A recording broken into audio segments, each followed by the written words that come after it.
2025 সালের real flagship killer smartphone কিন্তু already মার্কেটে রিলিজ হয়ে গেছে। আপনি ঠিকই শুনেছেন। 2025 সালের ফ্ল্যাগশিপ মার্ডারার কিন্তু ভিভো অলরেডি রিলিজ করেছে এই 2024 সালে। হয়তো আপনারা অনেকেই বুঝতে পেরেছেন আমি কথা বলতেছি ভিভো আইকিউ নিও 10 স্মার্টফোনটাকে নিয়ে। ফোনটা একটু চাইলে দাও। এই যে ফোনটা, এই ফোনটা অলরেডি আমার হাতে চলে এসেছে। এমকে মোবাইল পয়েন্ট আমার কাছে পাঠিয়েছে। ফোনটা দেখেই বুঝতে পারতেছেন একদম সিল প্যাকড, কিন্তু এখনো খোলা হয়নি। না, ঘ্রাণ পাচ্ছি না। তবে আই ক্যান ফিল ইট যে এটা একদমই নতুন, কোন প্রকার খোলা হয়নি। আপনাদের সাথে একসাথেই খুলতেছি। চলেন দেখি ভিতরে কি, কি আছে। তারপরে একদম বিস্তারিত A to Z জানাবো আজকে। সো ছুরি-টুরি কাছে নাই। একদম ভেরি এক্সাইটেড। ছিঁড়ে ফেলি এক সাইড থেকে। তারপরে দেখা যাবে কি আছে ভিতরে। বাইরে হইতেছে না। একটু বক্সও দেখাই। ব্লাক বক্সটা। উ জাস্ট একটু ভেরি এক্সাইটিং লাগতেছে ফোনটা। আগে দেখাই নাই, একটু পরে দেখাই। আর কি, কি আছে একটু দেখে নিই বক্সের মধ্যে। একটা কভার দেখতে পাচ্ছি, কেবল দেখতে পাচ্ছি type C to type C একটা কেবল। সো এখন কিন্তু ভালো ভালো ব্র্যান্ডের স্মার্টফোনগুলোতে এইসব অ্যাক্সেসরিজ গুলো পাওয়া যায় না। সো চাইনিজ যেসব ব্র্যান্ডগুলোকে আমি অলওয়েজ থ্যাংক ইউ দিই এই কারণে যে ফোনের সাথে আসলে সবকিছু পাওয়া যায়। তার সাথে আবার একটা অ্যাডাপ্টারও দিয়েছে, 120 ওয়াটের একটা অ্যাডাপ্টার, বেশ হেভি ফিল হইতেছে। আর কি আছে, একটা ম্যানুয়াল, আর সাথে সিম ইজেক্টর টুল। সো আর মেইন জিনিসে আসি যে ফোনটা কেমন আর কি। তবে ভিডিও শুরু করার আগে একটু বলে দিই, আপনারা যদি এই ফোনটা কিনতে চান বা যে কোনো ব্র্যান্ড নিউ ফোন কিনতে চান, পুরাতন ফোন কিনতে চান, আপনার হাতের ফোন এক্সচেঞ্জ করতে চান, ডেফিনেটলি এনকে মোবাইল পয়েন্টে কন্ট্যাক্ট করতে পারেন। বসুন্ধরা সিটিতে তাদের শোরুম আছে। ঢাকার বাইরে থাকলে বা বাংলাদেশের যেখানেই থাকেন কুরিয়ার করে তাদের কাছ থেকে প্রোডাক্ট নিয়ে যেতে পারেন। তারা একটা বিশ্বস্ত ব্র্যান্ড। ডেফিনেটলি তাদের বিস্তারিত এই ভিডিও ডেসক্রিপশনে দেওয়া আছে, যাদের দরকার তারা কন্ট্যাক্ট করে নিন।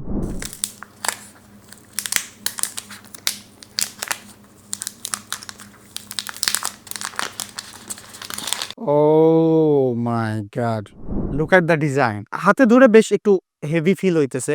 গতবার যে আইকিউ নিও 9 ছিল, ডিজাইন সেইটার মতোই। রাউন্ডেড টাইপের সাইডের কর্নার গুলো এবং ক্যামেরা বাম্প গুলো সিমিলার আছে। তবে যে জিনিসটা হচ্ছে যে নিও 9 বা নিও 10 এর যে একটা ডিজাইনের সিমিলারিটি বা তাদের যে একটা আইডেন্টিটি ক্রিয়েট করতে পারা, সেটা কিন্তু এখানে দেখে বোঝা যাচ্ছে যে এটা নিও সিরিজের ফোন এবং মোর মডার্ন এবং রিফাইন্ড কিন্তু এই ক্যামেরা বাম্পটা দেখে বুঝতে পারতেছেন। কারণ নিও 9 এ কিন্তু এই ক্যামেরা বাম্প দুটো একদম সিঙ্গেল ছিল, এখানে কিন্তু একসাথে লাগিয়ে দিয়েছে এবং এইটা দেখতে আরো বেশি ভালো লাগতেছে এবং আমার কাছে মনে হয় যে এইটা যে কাউরই ভালো লাগবে। হাতের মধ্যে কিন্তু দারুণ কমফোর্টেবল এবং বেশ স্লিম একটা ফোন মনে হইতেছে। বাট বিলিভ মি ভাই, এই ফোনটা হাতে ধরে কোনোভাবে কেউই বলতে পারবেন না যে এটা একটা প্লাস্টিকের ফোন। এইটার যে বডি ফ্রেমটা আছে সেটা একদম আইফোন 15 প্রো বা এই যে পিক্সেল 9 সিরিজে রিলিজ হয়েছে না, একদম সিমিলার ওইটার মতোই মনে হচ্ছে যে এটা একটা স্টেইনলেস স্টিল বা অ্যালুমিনিয়ামের একটা ফ্রেম মনে হইতেছে। বেশ গ্লসি টাইপের আছে, একটা কোটিং করা। আর পিছনে যে প্লাস্টিকটা, এটা একদম গ্লাসের মতো মনে হইতেছে। মানে টোটালি একটা প্রিমিয়াম বিল্ড এখানে ব্যবহার করেছে। মানে ডিজাইনটা আসলে সত্যিই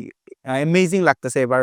আর ফোনটা অনেক বড়, যেমনটা বললাম যে 199 গ্রাম ওজন। তবে এটা কিন্তু অরেঞ্জ কালার আর হোয়াইট কালারের ওজনটা একটু বেশি আছে, টু বি এক্সাক্ট 206 গ্রাম। তবে ব্ল্যাক কালারের যে ফোনটা আছে সেটা কিন্তু 199 গ্রাম। তবে এটা যদি বিল্ড কোয়ালিটিতে আসে, যেমনটা বললাম যে এটা ফ্রেমটা আর ব্যাকটা কিন্তু প্লাস্টিকের। তবে সামনের ডিসপ্লেটা যে প্রোটেকশন করতেছে সেটা কোন গ্লাস বা কোন টাইপের গ্লাস তারা ব্যবহার করেছে সেটা ভিভো তারা কোনো জায়গায় আসলে মেনশন করেনি, যে কারণে কোনো জায়গায় আমি ইনফরমেশন পাইনি। সো আমি এটা কনফার্ম করতে পারতেছি না। তবে এই ডিসপ্লের উপরে কিন্তু একটা স্ক্রিন প্রোটেক্টর তারা অ্যাপ্লাইড করে দিয়েছে। তবে ফোনটাতে কিন্তু কোনো প্রকার আইপি রেটিং নাই। সো বিল্ড কোয়ালিটিতে এখানে একটু আমরা আসলে স্যাক্রিফাইস দেখতে পারতেছি। বাট যে সুন্দরভাবে এটা আসলে ফিটিং করা, সেটা দেখে মনে হচ্ছে যে ডেফিনেটলি এটা একদম ট্রু ফ্ল্যাগশিপ কিলার একটা স্মার্টফোন। মানে বিল্ড কোয়ালিটিটা বেশ শক্তপোক্ত মনে হচ্ছে। হাতের মধ্যে ধরে সত্যিই মনে হইতেছে একটা ফ্ল্যাগশিপ ফোন ধরে রেখেছি। কোনো জায়গায় আসলে প্লাস্টিক ব্যবহার করা হয়েছে এটা কোনোভাবে বোঝা যাচ্ছে না। পোর্টস এন্ড বাটনে যদি আসি, একদম বটমে কিন্তু এখানে একটা টাইপ সি পোর্ট দেখতে পাচ্ছেন। এখানে কিন্তু 120 ওয়াট পর্যন্ত সুপার ফাস্ট চার্জ করতে পারে। আর এখানে একটা সিম স্লট দেখতে পাচ্ছেন, ডুয়াল সিম সাপোর্ট করে এটাতে।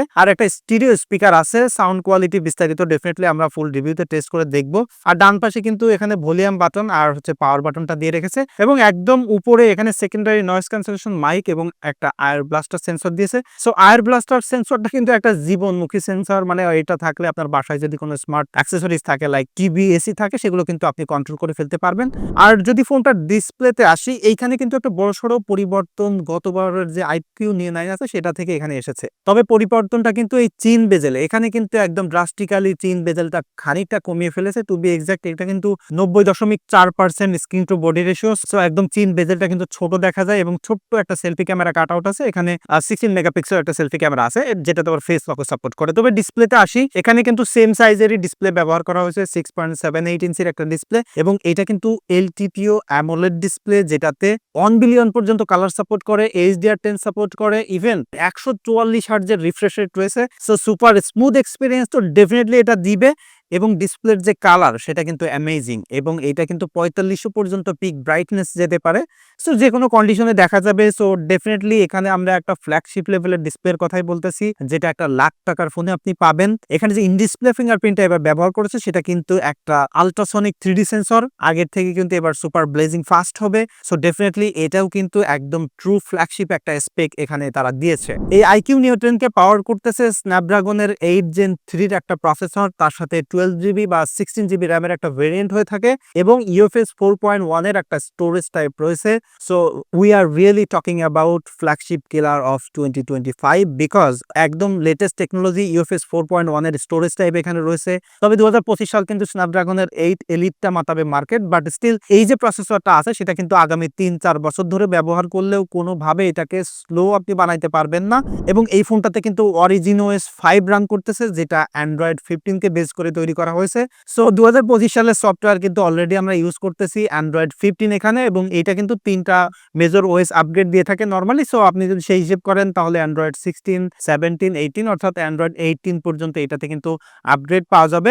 এবং যে অপারেটিং সিস্টেমটা আছে এখানে এটা কিন্তু চাইনিজ একটা ভেরিয়েন্ট। সো এখানে কিন্তু সম্ভবত চাইনিজ ভেরিয়েন্টের কিছু নর্মাল প্রবলেম ফেস করতে হবে। তার মধ্যে মেইন যেটা সেটা হলো নোটিফিকেশনের ইস্যুস, অর্থাৎ আপনার যদি মেসেঞ্জারে বা হোয়াটসঅ্যাপে কোনো মেসেজ আসে বা কল আসে সেটা আসতে দেরি হয়, অনেক সময় আসেই না, আপনাকে অ্যাপসটা ওপেন করলে নোটিফিকেশনগুলো দেখাবে। তাছাড়া অন্যান্য গুগলের অ্যাপস বা যা যা অ্যাপ ইউজ করা আমাদের আসলে প্রয়োজন কোনো কিছুই এখানে আসলে আপনি মিস করবেন না, সবই ব্যবহার করতে পারবেন।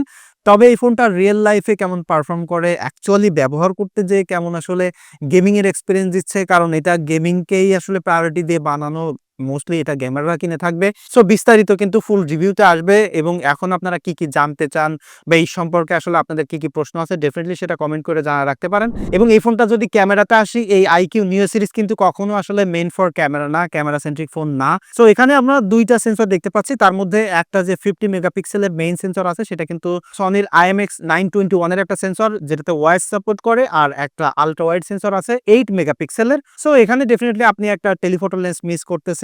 তবে এটার ক্যামেরা এক্সপিরিয়েন্স কেমন ডেফিনেটলি সেটা আমরা ফুল রিভিউতে জানবো। তবে এখনো পর্যন্ত যে স্পেকটা জেনেছি সেটা হচ্ছে যে এটা দিয়ে আপনি সর্বোচ্চ 8K পর্যন্ত ভিডিও করতে পারবেন এবং ডেফিনেটলি এটা নতুন প্রসেসর, নতুন জেনারেশনের ফটোগ্রাফিতে তো একটু ইমপ্রুভমেন্ট থাকবেই। তবে দুঃখজনকভাবে এটা যে সেলফি ক্যামেরা আছে 16 মেগাপিক্সেলের সেটা দিয়ে শুধুমাত্র ফুল এইচডি ভিডিও করা যায়। সো ডেফিনেটলি এইটা নিয়ে আসলে আমি খানিকটা হতাশ যে 2025 সালের একটা স্মার্টফোন এখানে সেলফি ক্যামেরা দিয়ে 4K শুট করা যাবে না, সেটা আসলে মেনে নেওয়া যায় না। এখন আসলে 23-24 হাজার টাকার ব্র্যান্ড নিউ ফোনেও কিন্তু 4K ভিডিও করার ক্যাপাবিলিটি দিচ্ছে। সো ডেফিনেটলি এইখানে পিছিয়ে থাকবে এবং আমার মনে হয় যে এই ফোনগুলো যারা কেনে তারা আসলে ভিডিও ক্যামেরা ওরকম প্রায়োরিটি দিয়ে কিনে না, বাট ওভারঅল আমার মনে হয় যে সব সেন্সর দিয়ে 4K ভিডিও করতে পারলে বেটার হইতো আর কি। এবং এই ফোনটাতে কিন্তু 6100 মিলিঅ্যাম্পিয়ার একটা ব্যাটারি এবং এটাকে 120 ওয়াট পর্যন্ত ফাস্ট চার্জ করতে পারবেন। সো 2025 সালের একটা ট্রেন্ড কিন্তু হয়ে যাবে, যে কোনো ফোনে আমরা দেখবো যে ইজিলি 6000 মিলিঅ্যাম্পিয়ার একটা ব্যাটারি দিচ্ছে, বিকজ সিলিকন কার্বনের যে নতুন টেকনোলজির ব্যাটারি সেটা কিন্তু একদম ডেনসিটি বেশি হওয়ার কারণে ছোট ছোট জায়গায় বড় সাইজের ব্যাটারি ফিট ইন করতে পারবে। সো এই ফোন ব্যবহার করলে ব্যাটারি ব্যাকআপ নিয়ে তো নিশ্চিত আপনাকে পেইন নিতেই হবে না। ইভেন 2025 সালে আমার মনে হয় যে কোনো ফোন কিনে আপনাকে আসলে ব্যাটারি ব্যাকআপ নিয়ে কোনো প্রকার পেইন খেতে হবে না। সো ডেফিনেটলি এটাও আসলে সেটার এক্সেপশন থাকছে না। সো এইটার যে ব্যাপারটা, যে স্পেসিফিকেশন, যে ব্যাটারি, যে ডিসপ্লে, যে ডিজাইন, ডেফিনেটলি আমি হাতে ধরে জিনিসটা বুঝতে পেরেছি যে এটা 100% একটা 2025 সালের রিয়েল ফ্ল্যাগশিপ কিলার। তবে এই ফোনটার অ্যাকচুয়াল কেমন এক্সপিরিয়েন্স সেটা ডেফিনেটলি ভেরি সুন একটা ফুল রিভিউ আসবে, সেখানে আপনারা জানতে পারবেন। আর এই ফোনটার প্রাইসই তো আসলে বলা হয়নি, এটা অ্যারাউন্ড 48 থেকে 50 হাজার টাকার মধ্যে পাবেন, এখন স্টেবল প্রাইস হয়নি। আপনারা এমকে মোবাইল পয়েন্টে কন্ট্যাক্ট করে জেনে নিন প্রাইসটা কত। তবে ভেরি সুন এটার ফুল রিভিউ নিয়ে দেখা হচ্ছে। সে পর্যন্ত সবাই সুস্থ থাকবেন, ভালো থাকবেন। ধন্যবাদ সবাইকে।